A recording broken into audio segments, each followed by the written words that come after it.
He didn't look like anybody's notion of somebody who would tear apart young girls. My name is Ted Bundy. Ted Bundy's story is one of the most disturbing and carefully calculated criminal investigations in American history. To understand him fully, we need to examine both the events of his crimes and the mind behind them. Ted Bundy was born on November 24, 1946, in Burlington, Vermont. From the start, his life was complicated. He grew up believing that his mother was his sister and that his grandparents were his parents.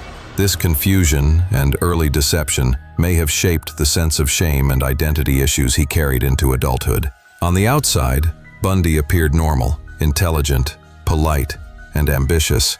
He studied psychology, dabbled in law, and even volunteered in politics.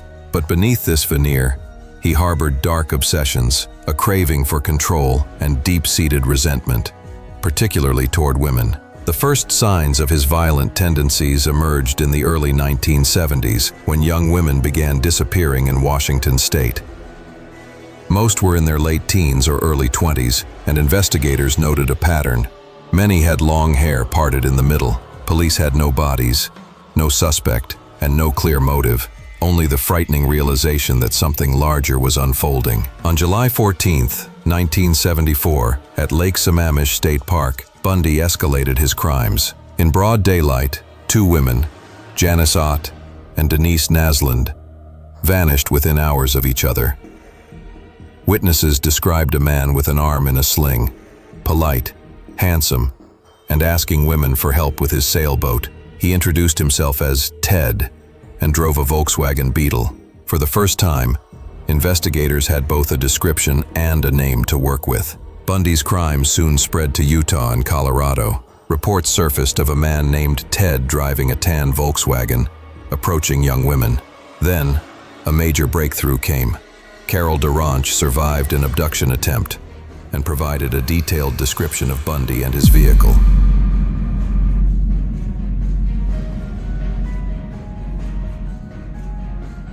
In November 1974, Bundy was arrested in Utah. Police discovered in his car handcuffs, rope, a ski mask, and a crowbar, tools for abduction. Bundy was convicted of kidnapping DeRanch, and police across multiple states began linking him to other unsolved disappearances. Despite being in custody, Bundy's intelligence and cunning allowed him to escape twice in 1977. The first time, he jumped from a courthouse library window. The second, he crawled through a hole in the ceiling of his jail cell. After the second escape, he disappeared, resurfacing in Florida. In Florida, Bundy's violence intensified. On January 15, 1978, he broke into the Chi Omega sorority house at Florida State University. In minutes, he killed Lisa Levy and Margaret Bowman, and brutally attacked two more women who survived. Weeks later, he abducted and murdered 12-year-old Kimberly Leach. By this time, investigators were facing a highly intelligent, extremely dangerous predator. Bundy was captured again in February 1978 after a routine traffic stop in Pensacola, Florida. This time, the evidence was overwhelming.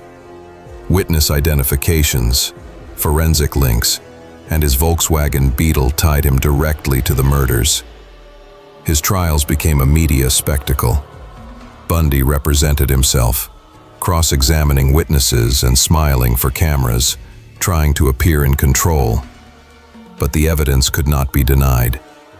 In 1979, he was convicted of the Chi Omega murders, and in 1980, of Kimberly Leach's murder. He was sentenced to death. Now, to understand Bundy fully, we need to look at the mind behind the crimes. Bundy displayed classic psychopathic traits: charm, intelligence, and manipulativeness. He could mask his violent urges behind a veneer of normalcy, which allowed him to blend seamlessly into society.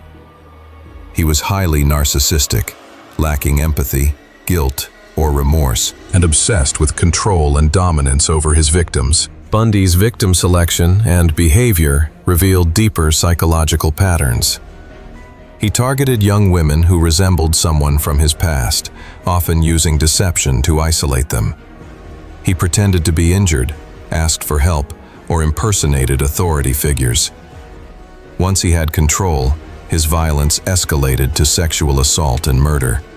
And sometimes he returned to the bodies, evidence of ritualistic and obsessive behavior. Even his courtroom behavior reflected his psychopathy. Bundy represented himself, acted arrogantly, and attempted to manipulate the legal system, all while demonstrating a complete lack of remorse. His escapes, meticulous planning, and adaptability also demonstrate traits common in high-functioning psychopaths: risk-taking, problem-solving, and extreme cunning.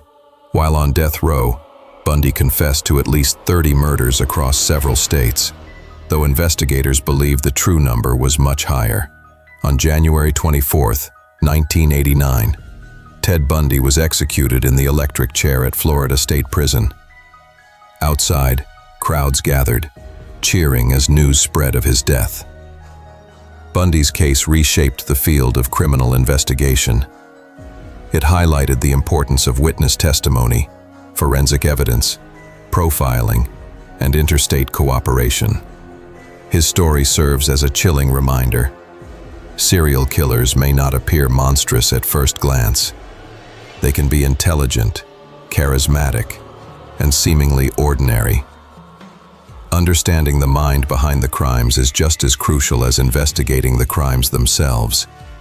And in Bundy's case, it revealed the terrifying capacity for calculated evil that can hide behind a friendly face.